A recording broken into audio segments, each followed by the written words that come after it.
Welcome back sa aking channel. Reaksyon ng kapuso actress Jillian Ward nang ma-meet ng personal si Eman Bac-Osa Pacquiao. Jillian kinilig, dahil sa kagwapuhan at pagiging sweet ni Eman. Panuurin at pakinggan ang buong detalye.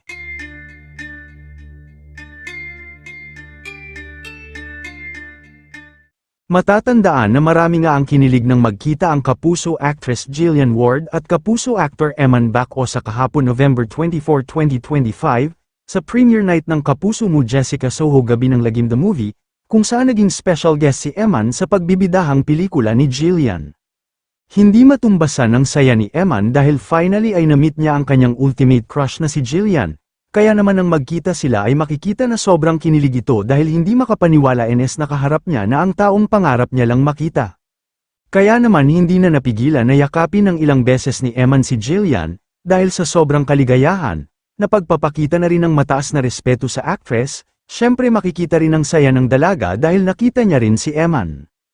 Makikitang kinilig din si Jillian nang yakapin siya ni Eman, na naging dahilan upang mas lalong magsigawan sa kilig ang mga tao na dumalo din sa premiere night ng nasabing pelikula.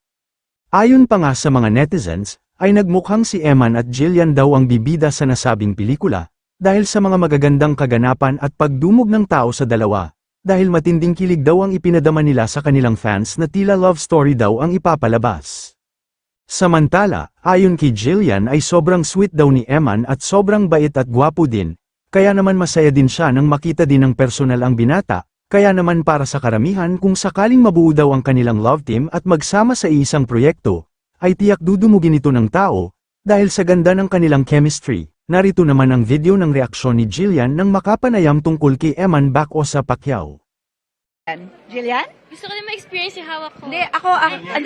At si Jillian na marami ang kinilig dahil for the first time nakita sila ni Eman Pacquiao. Oo. Mamaya, bukas yan. Abangan nyo sa 24 oras ang pagkikita niyan. Pero Jillian. Kayo mga ka-showbiz, anong masasabi nyo sa ating showbiz topic ngayon? Kung may opinion kayo ay magkomento lang kayo sa aking comment section. At syempre kung bago pa lang kayo sa aking channel ay mag-subscribe na kayo para lagi kayong updated sa mga showbiz trends na ina-upload ko. Maraming salamat po.